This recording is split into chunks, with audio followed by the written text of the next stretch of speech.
오늘도 주의 전을 찾으신 여러분들을 환영하고 축복합니다. 바쁘신 중에 여러 가지 우리의 상황이 있지만 그럼에도 불구하고 주의 전을 찾은 우리의 발걸음을 하나님이 기뻐하실 줄로 믿습니다. 우리 전우자로 인사하시겠습니다. 환영합니다. 축복합니다. 또 한번 인사하시겠습니다. 오늘 승리하셨습니다. 오늘도 우리에게 주시는 하나님의 성일, 그저 주어진 날이 아니라 우리의 삶을 회복하는 시간, 우리가 우리의 걸어갈 발걸음을 조종하는 시간, 또 우리가 왜 살아야 되는지를 깨닫는 시간, 어떻게 살아야 되는지를 결정하는 시간이 될 때 이 한 주간 이 주일로부터 시작된 우리의 삶이 분명히 하나님의 인도와 주장과 역사하심 속에 풍성한 축복으로 채워지는 한 주간이 될 줄로 믿습니다. 그 주님과 동행하시는 한 주간이 되시기를 주님의 이름으로 축원을 드립니다. 오늘은 부활절 두 번째 주일을 맞이합니다. 부활절의 기쁨과 감격을 경험한 이후에 우리에게 아주 중요한 질문이 하나 생깁니다.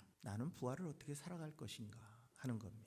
부활은 2000년 전에 있었던 사건, 옛날에 그런 일이 있었다고 하는 기억이 아니고 추억이 아니고 역사가 아니라 오늘 지금 내 삶에 동일하게 부활의 은혜와 역사와 능력이 나타나고 드러나고 경험되어지고 살아내야 되는 지금의 사건, 현재의 사건, 오늘의 사건, 내 인생의 사건이 되어질 때 우리의 신앙은 새롭게 변화되는 기적을 경험할 수 있게 되어질 줄로 믿습니다. 부활은 그냥 예수님이 단순하게 다시 살아나신 사건을 기념하는 날이 아닙니다. 부활은 우리의 신앙의 방향을 바꾸는 날입니다. 우리의 신앙의 방향을 바꾼다는 건 우리 삶을 바꾼다는 이야기입니다. 우리의 삶의 이야기가 새로워질 수 있는 기준을 갖게 되어졌다는 겁니다. 부활을 믿는다는 것은 절망이 끝이 아니라 새로운 삶으로 소망으로 나아가는 통로였다는 사실을, 우리에게 허락하신 새로운 역사의 출발점이라는 사실을, 죽음보다 생명이 크다는 사실을 알려준 사건입니다. 그래서 부활을 믿는다는 게 뭘까? 하나님이 우리의 미래를 붙들고 계신다는 것을 신뢰하는 겁니다. 죽음이 끝이 아니라 그 죽음 이후에 우리에게 주실 영원한 생명이 확증되고 보장되어졌다고 하는 사실을 예수님의 부활로 우리에게 알려주신 겁니다. 그러기에 부활을 깨닫고 한 우리의 신앙은 달라져야 됩니다. 부활 이후에 신앙은 변해야 됩니다. 부활이라고 하는 사건을 내가 믿기 시작했다면 우리의 삶은 바뀌어야 됩니다. 생각이 바뀌고 목표가 바뀌고 삶이 바뀌어야 됩니다. 근데 여러분, 우리가 예수 믿고 바뀐 게 뭐가 있을까요? 우리가 예수 믿고 바뀌어 있는 것이 뭐가 있을까요? 예수 믿고 바뀐 건 교회 나오는 것 말고는 없다. 성격도 그대로, 생각도 그래도, 목표도 그대로, 우리가 살아가는 삶의 방법도 그대로, 다 그대로인데 하나 추가된 게 있다면 주일이든 교회를 가는 거다. 교회에서 뭔가 행사가 있으면 수고하는 거다. 그 이외에 내 기준이나 삶의 방향이나 내 말투나 내 생활이 바뀐 건 아무것도 없다. 그러면 그건 우리에게 진정한 부활을 믿는 믿음의 고백을 가진 삶이라고 말할 수 없다는 겁니다. 분명한 사실은 오늘 우리는 부활을 믿는다고 고백합니다. 오늘 베드로는 베드로전서 이 베드로 서신을 통해서 당시의 성도들, 흔들리고 있는 성도들에게, 고난받는 성도들에게 우리가 부활의 신앙을 갖고 산다는 게 뭔가에 대해 말해주고 있습니다. 당시 성도들의 삶은 녹록하지 않았습니다. 로마 제국 아래서 그리스도는 점점 사회적으로 배제되고 박해를 경험하고 신앙으로 직업을 잃고 관계가 깨어지고 자신들이 쌓아왔던 그 모든 것들을 상실할 뿐만 아니라 더하여 죽음이라고 하는 공포, 그 공포가 자신들 앞을 가로막고 있는 현실 속에 살아가던 사람들입니다. 그래서 이들은 뭔가 성공하고 발전하고 좋아지는 걸 기대하는 게 버티면 되는 신앙, 버텨야 되고 견뎌야 되는 신앙 앞에 서 있었던 사람들입니다. 그런데 그들에게 베드로는 조금만 더 참으면 된다, 나아질 거야, 이런 희망을 주지 않습니다. 대신 이렇게 선포합니다. 너희에게는 산 소망이 있다. 너희에게는 산 소망이 있다. 소망은 알겠는데 산 소망은 또 뭔가? 세상을 살아가는 우리 모두는 소망이라고 하는 단어를 압니다. 그 소망이 우리를 때로는 살아가게 하는 힘이 되기도 하죠. 그 소망 때문에 우리는 어려운 과정을 버티고 기기도 합니다. 근데 산 소망은 뭘까? 세상 가운데 우리가 경험하고 있는, 가지고 있는 소망은 쉽게 무너집니다. 실패하면 무너지고, 환경이 어려지면 무너지고, 여건이 안 좋아지면 우리의 소망은 어디로 갔는지 모르고 우린 절망의 포기로 빠져들고 맙니다. 그래서 베드로가 이야기하는 소망은 그런 소망이 아니라는 겁니다. 그것은 살아있는 소망, 그 살아있는 소망은 어디로부터 오느냐? 바로 죽었다 다시 살아나신 예수의 부활로부터 온다고 말합니다. 예수 그리스도를 죽은 자 가운데서 부활하게 하심으로 말미암아 우리에게 주신 소망. 죽음이라고 하는 아주 절대적인 끝, 절망, 마지막 그곳에서부터 다시 시작하신, 다시 살아나게 하신 그 소망. 그래서 사라질 수 없는 소망. 어떤 환경과 조건 속에서도 여전히 우리에게 보장된 소망, 살아있는 소망, 그 소망을 우리에게 말씀하고 있다는 겁니다. 그래서 우리의 소망은 세상의 어떤 환경이나 조건이나 여건에서 오는 게 아니라 살아나신 그리스도로부터 주어진 소망, 사라질 수 없는 절대적인 소망을 말씀하고 있는 겁니다. 부활을 믿는다는 것은 결국 이런 겁니다. 나의 소망은 죽지 않는다라는 사실을 확신으로 고백하는 삶을 살아가는 겁니다. 여러분, 우리는 소망이 살아있으면 견디죠. 소망이 있다면 우리는 버팁니다. 소망이 있다면 우리는 아무리 힘들고 어려운 과정도 우리는 나갈 수 있습니다. 그런데 세상의 소망은 우리를 절망으로 바꿔놓기도 합니다. 하지만 부활의 소망은 그 어떤 것으로도 막을 수 없는, 그 어떠한 것으로도 방해할 수 없는 절대적인 진리이기에 우리는 그 부활의 소망을 붙들고 살아갈 때에만 영원한 승리의 길을 걸어갈 수 있다고 성경은 말하고 있는 겁니다. 그래서 오늘 우리의 삶 속에서 이 산소망이 어떻게 나타나는지를 본문을 통해 살펴보려고 합니다. 첫째로는 부활이라고 하는 이 부활로 주어진 소망은 새 생명의 정체성을 우리에게 주었다는 겁니다. 오늘 3절에 이렇게 말씀을 하고 있습니다. 우리 주 예수 그리스도의 아버지 하나님을 찬송하리로다. 그의 많으신 긍휼대로 예수 그리스도를 죽은 자 가운데서 부활하게 하심으로 말미암아 우리를 거듭나게 하사 산 소망이 있게 하셨다라고 말씀하고 있습니다. 이건 단순한 인사말이 아닙니다. 하나님이 이루신 구원의 사건에 대한 선언입니다. 이 핵심이 뭐냐면 우리를 거듭나게 하셨다는 거예요. 거듭나게 했다라는 이 말의 뜻은 다시 태어났다는 겁니다. 위로부터 새롭게 출생했다는 거예요. 우린 거듭남, 이것에 대해서 그냥 조금 바뀌는 거, 조금 선해지는 거, 조금 더 착해지는 거, 조금 더 새로워지는 걸 의미한다고 생각합니다. 아닙니다. 성경이 말씀하시는 거듭남은 새로운 탄생이에요. 새롭게 태어나는 거예요. 과거의 내 목표, 과거의 내 기준, 과거의 내 삶의 방향, 과거에 내가 기뻐했던 것, 과거에 내가 좋아했던 것, 세상을 향해 서 있던 나의 모든 것이 그리스도 안에서 새롭게 조정되어진, 껍데기는 똑같아요. 삶의 현장도 똑같아요. 말투도 똑같아요. 얼굴 생김새도 똑같아요. 직업도 똑같아요. 그런데 내 안에 기준이 송두리째 바뀐 사람, 그게 바로 우리가 새롭게 거듭난 인생이 되어졌음을 의미하는 겁니다. 조금 더 나아진 게 아닙니다. 기준이 송두리째 바뀐 인생으로 내가 왜 살아야 되는지, 무엇을 위해 살아야 되는지, 무엇이 내게 기쁨인지, 무엇을 목표로 삼아야 되는지가 전혀 달라진 사람, 그게 오늘 예수 안에 거듭난 자의 삶입니다. 요한복음 3장에 보면 니고데모에게 예수님이 동일한 말씀을 하십니다. 사람이 거듭나지 아니하면 하나님 나라를 볼 수 없다고 말씀합니다. 기독교 신앙은 개선이 아닙니다. 탄생입니다. 기독교 신앙은 내가 믿는다고 하는 이야기는 과거의 나와 이별하는 겁니다. 새로운 나로 살아가는 겁니다. 근데 우리는 희한하게 내가 믿음을 가졌다면서도 과거의 나와 함께 걸어가고 있어요. 과거의 내가 사라진 게 아니라 과거의 나를 조금 더 보충하고 보강해서 더 좋은 것들을 갖기 원하는 삶으로 바뀌어 있다. 아니요. 기독교 신앙의 본질은 뭐냐면 내가 죽고 그리스도가 사는 겁니다. 곧 과거의 내 삶의 목표, 기준, 방향이 다 새롭게 예수님이 우리에게 주시는 삶의 방향과 목표와 그 삶의 이유로 바뀌어져 있는 사람. 똑같은 직업을 갖고 똑같은 얼굴을 갖고 똑같은 말씨로 똑같은 환경을 가지고 살아가지만 전혀 삶이 달라진 인생. 그게 바로 우리가 산소망을 가진 존재, 부활이라고 하는 것을 통해 내 정체성이 바뀌어진 인생을 살아가는 존재가 되어지는 겁니다. 그래서 이 산소망이라고 할 때 이 살았다 라고 하는 이 표현은 현재형으로 씁니다. 여전히 줄기차게 지금 현재 그렇게 내고 있는 삶을 의미합니다. 세상의 소망은 경제가 무너지면 소망도 무너집니다.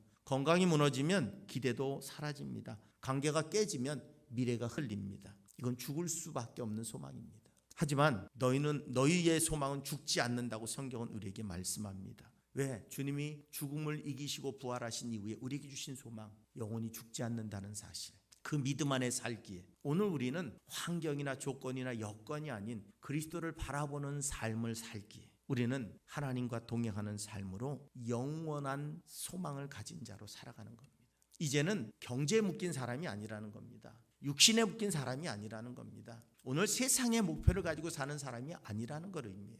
이제 우리의 삶의 목표가 영원한 나라, 이 땅을 창조하신 그 창조주가 우리에게 명령하신 그 영원한 부활의 소망을 품고 살아가는 그런 인생으로 바뀌어졌다는 겁니다. 그러기에 조금 경제가 어려워도 우리는 절망하지 않습니다. 조금 환경이 힘들어도 우리는 낙심하지 않습니다. 우리의 조건들이 어려움들이 생긴다고 해서 우리는 슬퍼하지 않습니다. 그 속에서도 영원히 사는 소망 안에서, 부활의 그 소망 안에 바로 서는 거룩한 삶으로 나아갈 수 있게 되어지는 줄로 믿습니다. 분명한 것은 우리는 상황이 좋아지면 소망을 가지겠다고, 문제가 해결되면 기대하겠다고 말합니다. 이미 소망을 받은 사람으로 성경은 우리에게 살아가라고 말씀하는데 우리는 여전히 동일합니다. 하나님 이것만 해결되면요, 하나님 경제가 잘 되면요, 하나님 사업이 잘 되면요, 하나님이 건강이 회복되면요, 하나님이 주신 말씀과는 동떨어져서 우리 살아가면서, 그러면서도 우린 믿음 안에 있다고 착각하고 있다는 겁니다. 우리의 출발점은 절망이 아니라 부활입니다. 우리의 정체성은 실패가 아니라 생명이라는 겁니다. 나는 상황 때문에 사는 사람이 아니라 부활 때문에 사는 사람으로 바뀌었다는 겁니다. 존 스트라고 하는 사람이 이렇게 말합니다. 기독교의 소망은 낙관주의가 아니라 부활에 근거한 확신이다. 내가 그 부활의 확신을 갖고 살아간다면 우리는 오늘 환경과 조건과 여건 때문에 우리의 삶을 바꿔가지 않는 분명한 목표를 가지고 살아가는, 내가 누구인가를 정확히 할 때 우리는 그렇게 살아가는 겁니다. 군인은 군인답게, 소방관은 불을 끄는 일로, 의사는 사람을 살리는 일로 내가 누구인가를 알 때 우리는 그렇게 살아가는 거예요. 그런데 우리는 부활의 소망으로 거듭난 새로운 삶이란 분명한 정체성을 잃어버리면 여전히 우리는 땅에 발을 딛고 살기에 땅의 목표를 놓고 살아가는, 낙심과 좌절과 아픔을 경험하는 어리석은 인생이 되어질 수밖에 없다는 사실입니다. 왜 베드로가 이런 말을 했을까요? 그 당시에 살아가던 기독교인들에게는 하루하루가 지옥이에요. 내가 예수를 믿는다고 하는 그 이유 때문에 모든 걸 잃어버려야 돼요. 사랑하는 자들이 고통당하는 걸 봐야만 돼요. 그래서 심지어 어떻게 해요? 땅을 파고 지하로 수십 킬로를 들어가야 됐어요. 햇볕 한 점 들어오지 않는 그곳에 땅을 파고 공기구멍 내서 그 지하에 몸 하나 겨우겨우 들어갈 만한 통로를 통해서 그 땅속 깊이 들어가서 예수를 믿겠다고 붙들고 살았다고요. 그들에게 이 산소망이 없었다면, 내가 영원히 살 것이라고 하는 이 분명한 정체성이 그들 안에 없었다면 그들은 그렇게 살 이유가 없었어요. 그냥 버리면 돼요. 포기하면 돼요. 이 분명한 정체성이 우리의 삶을 결정하는 겁니다. 여러분, 우리는 왜 예수 믿으면서 고민이 많을까요? 예수 믿으면서 우리는 왜 선택할 때마다 나한테 뭐가 좋을까를 결정할까요? 예수 믿으면서 왜 내가 편한 게 더 나은 거지라고 선택하고 우리는 주님의 일은 별 관심이 없고 그저 나만 바라보고 살까요? 온전한 우리의 정체성을 확립하고 있지 않기 때문에. 초대교회는 죽어가면서도 이 정체성 때문에 어떻게 해요? 찬양하며 기뻐하며 죽음을 맞이했다는 거예요. 자신의 모든 걸 포기하고 땅속을 파고 들어가면서도 그들은 슬퍼하지 않았다는 거예요. 그들이 경험했던 그 땅속을 저도 들어가 봤거든요. 그들이 파놓고 살았던 그 땅속을 로마에 있는 곳도 가보고 터키에 있는 곳도 가봤어요. 아주 깊습니다. 한 사람 통과하기도 힘들어요. 이 땅 밑에 들어와서 뭘 하려고 이 땅까지 들어왔을까? 오직 하나입니다. 예수 믿고 부활하신 그 부활의 주님을 따라 사는 삶, 그걸 세상의 삶과 바꿀 수 없었기 때문에. 그리고 두 번째로 오늘 성경은 베드로는 이렇게 이야기합니다. 산소망은 시련 속에서도 순전해진다고 말합니다. 오늘 6절로 7절에 그럽니다. 그러므로 너희가 이제 여러 가지 시험을 말미암아 잠깐 근심하게 되지 않을 수 없으나 오히려 크게 기뻐하는도다. 너희 믿음의 확실함, 불로 연단하여도 없어질 금보다 더 귀하여 예수 그리스도께서 나타나실 때 칭찬과 영광과 존귀를 얻게 할 것이니라 고 말씀합니다. 산소망은 고난이 없는 삶이 아닙니다. 고난 속에서도 흔들리지 않는 삶을 말합니다. 오늘 부활로 주어진 새 생명을 가진 자들에게 고난이 없다고 말하지 않습니다. 오늘 베드로는 이렇게 말합니다. 여러 가지 시험으로 말미암아 잠깐 근심한답니다. 그런데 여러분, 그 잠깐이 얼마나 길었습니까? 그 잠깐이라고 하는 시간이 정말로 눈 감았다 뜨면 오는 시간이었다면 누구도 버텼을 거예요. 그런데 그 잠깐이 너무 긴 잠깐이었습니다. 어쩌면 우리는 우리의 인생 전체가 잠깐일 수도 있습니다. 역사 속에서 100년이라고 하는 시간은 그냥 점 하나에 지나지 않습니다. 잠깐이죠, 잠깐. 그런데 살고 있는 우리에게는 꽤 긴 시간입니다. 그 시간 동안 우리는 근심할 수 있다고 성경은 말씀하고 있습니다.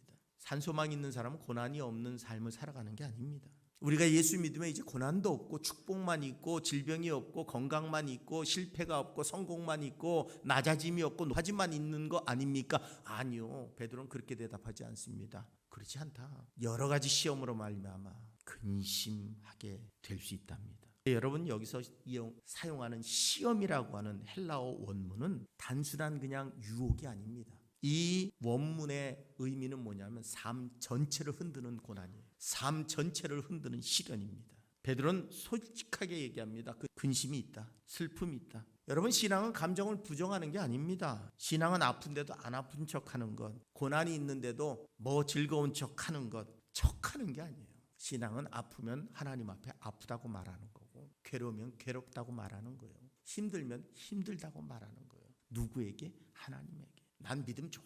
그래서 안 아파. 아니, 멀쩡해. 그리고 집에 가서 울고 있어요.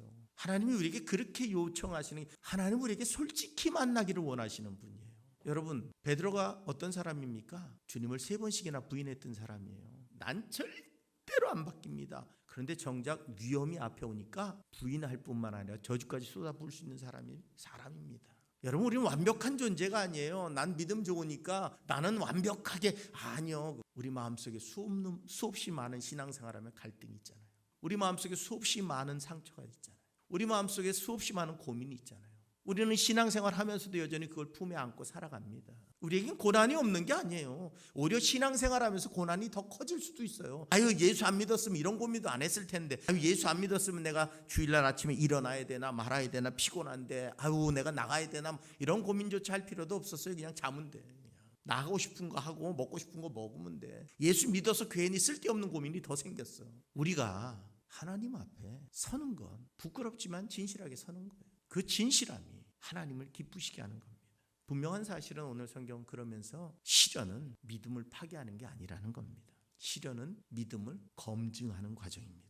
분명한 사실은 여러분, 금을 정지할 때 어떻습니까? 금을 불 속에 넣으면 녹죠. 사라지는 건 아니에요. 대신에 뭐가 떠요? 불순물이 떠요. 불순물이 떠면 불순물을 걷어내면 어떻게 해요? 순금이 나옵니다. 시련은 우리로 하여금 나의 신앙을 점검하게 되는, 믿음은 편안할 땐 증거되지 않습니다. 여러분, 우리 다 믿음 좋은 사람처럼 보여. 누가 칼을 들고 총을 들고 와서 너 믿을래 안 믿을래? 그때 우리의 믿음은 결정나는 거예요. 그제서야 우리가 진짜 믿는지 안 믿는지 아는 거예요. 좋을 때는 다 좋은 믿음인 것 같아요. 저는 가끔 고민을 합니다. 과연 나에게 누군가 예수를 믿을래 아니면 죽을래 하면 난 예수를 믿겠습니다. 믿고 죽겠습니다 하고 대답할 수 있을까? 자신은 없습니다. 그 상황이 내게 닥쳐오면 자신은 없어요. 그런데 지금부터 훈련은 그렇게 하면 죽어야지. 근데 그 순간에 내게 닥칠 때 정말 죽을래? 라고 나갈 수 있을까? 그때 정말로 내 안에 살아계시는 하나님이 나를 붙드시지 않으면 결단코 그 일은 일어날 수 없습니다. 우리는 그 시련을 통해, 베드로는 그 시련을 통해 자기 안에 있는 연약함을 깨닫게 됩니다. 주님은 어떻게 해요? 넌 그래. 버리신 게 아니에요. 그 고난을 통해 네가 날 사랑하느냐? 예, 제가 그제서야 연약한 걸 깨닫습니다. 그런데 전 여전히 주님을 사랑합니다. 네가 날 사랑해? 예, 사랑합니다. 정말 사랑하냐? 예, 사랑합니다. 오늘 우리는 부활의 전책성을 가지고 살아갈 때만 우리 안에서 말씀하시는 그 하나님의 놀라우신 음성 가운데 반응할 수 있게 되는 거예요. 실수가 없고 부족함이 없고 모자람이 없는 인생이 아닙니다. 내가 오직 따라가는 온전한 신앙의 길을 걷는 게 아닙니다. 시련 속에 넘어지고 여러 가지 환경 속에서 우린 좌절하고 쓰러질 수 있습니다. 하지만 그것이 우리의 신앙을 확인하는 길이에요. 아, 내 믿음이 여기까지밖에 안 되는구나. 내 믿음이 이렇게밖에 안 되는구나. 더 성장하기 위해 우리는 주님 앞에 나아가고 베드로처럼 주님 앞에 매달리고 기도하려 했더니 어떻게 다 문 잠가놓고 숨어서 그저 성령을 달라고. 그런데 그 은혜가 충만할 때, 성령이 충만한 이유로 베드로는 완전히 바뀐 사람이 됩니다.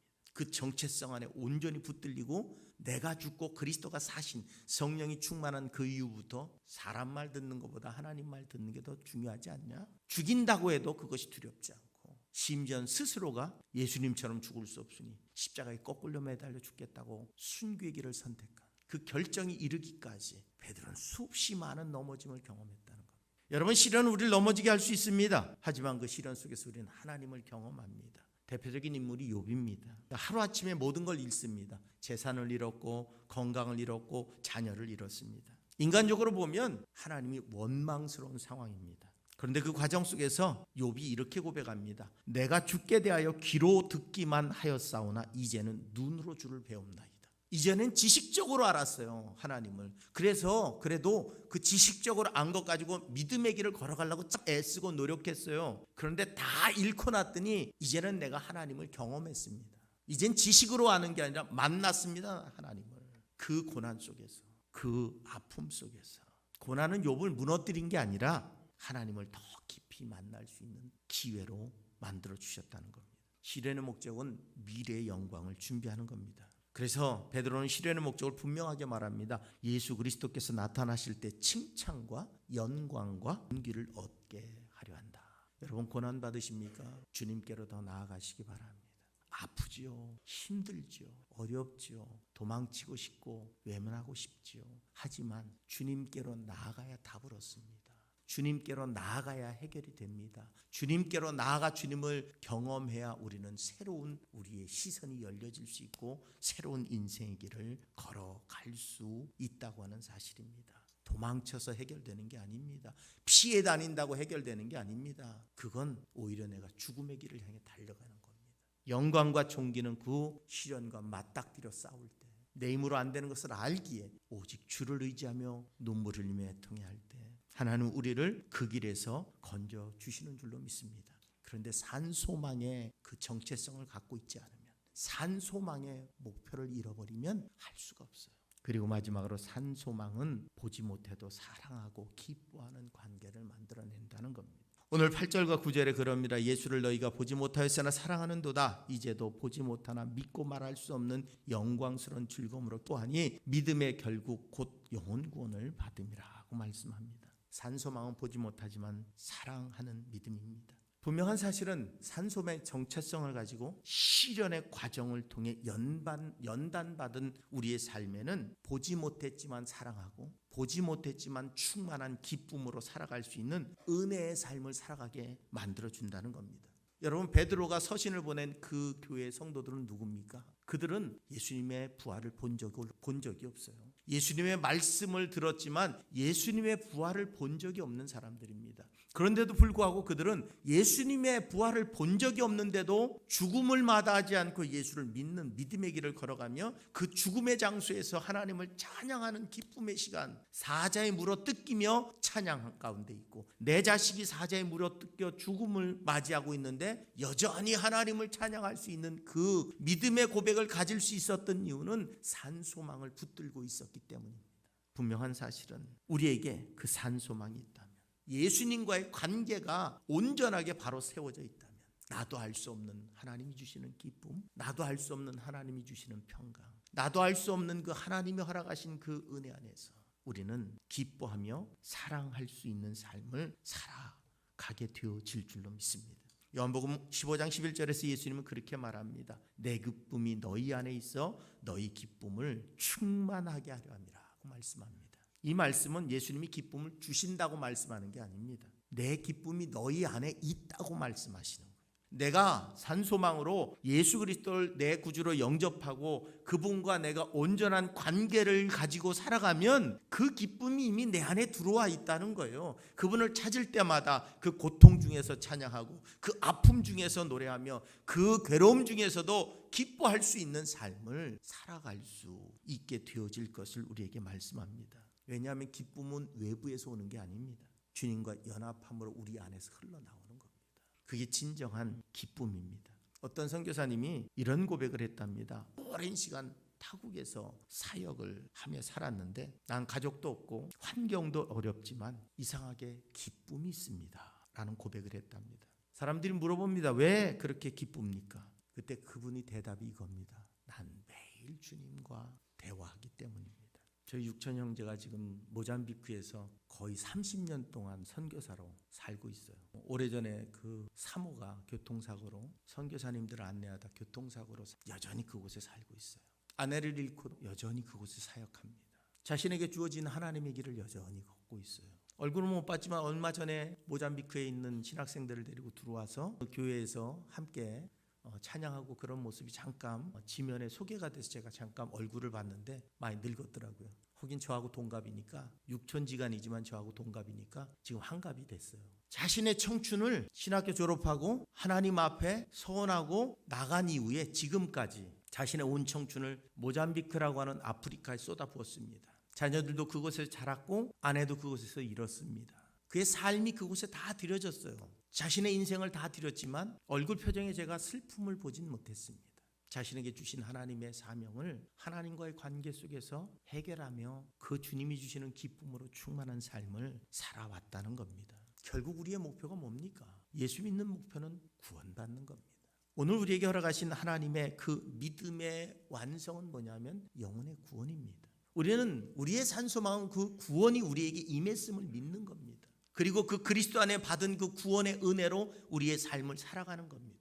이제는 나는 새 사람이 됐습니다가 아닙니다. 새롭게 태어났습니다. 예수 안에 새롭게 태어난 존재로 이제는 내게 주시는 모든 환경과 조건 속에서 그리스도를 향한 내 발걸음을 중단하지 않겠습니다. 그 고난은 나에게 더 큰 신앙의 길로 가는 연단의 과정일 뿐입니다. 그래서 나는 어느 상황에서도 기쁩니다. 하나님의 구원의 은혜에 동참한 자로, 그 하나님의 구원의 역사 가운데 함께하는 자로 난 행복합니다 라는 고백을 가지고 우리가 살아갈 수 있을 때 우린 세상 속에서 그리스도인으로 살 수 있습니다. 세상의 환경과 조건이 아니라 그 구원의 은혜로 감격하고 기뻐하는 삶으로 우리에게 시련과 아픔과 고통과 괴로움이 없는 게 아니라 그 슬픔과 고통과 괴로움을 하나님 앞에 맡기며 나아가는 진정한 소망을 가진 인생으로 살아갈 수 있게 되어질 줄로 믿습니다. 어거스틴은 주님을 사랑하는 기쁨보다 더 큰 기쁨은 없다고 말했습니다. 오늘 여러분 주님을 사랑함으로 그 기쁨을 누리시기 바랍니다. 그리고 그 기쁨 안에서 부활을 살아내는 삶을 살아가시기 바랍니다. 그 놀라운 삶에는 하나님의 동행하심과 역사하심과 주장하심과 축복하심이 있을 줄로 믿습니다. 그 은혜로 진정한 부활의 소망 안에 승리하는 저와 여러분들의 삶이 되실 수 있기를, 산소망으로 날마다 살아가는 저희의 삶이 되실 수 있기를 주님의 이름으로 축원을 드립니다.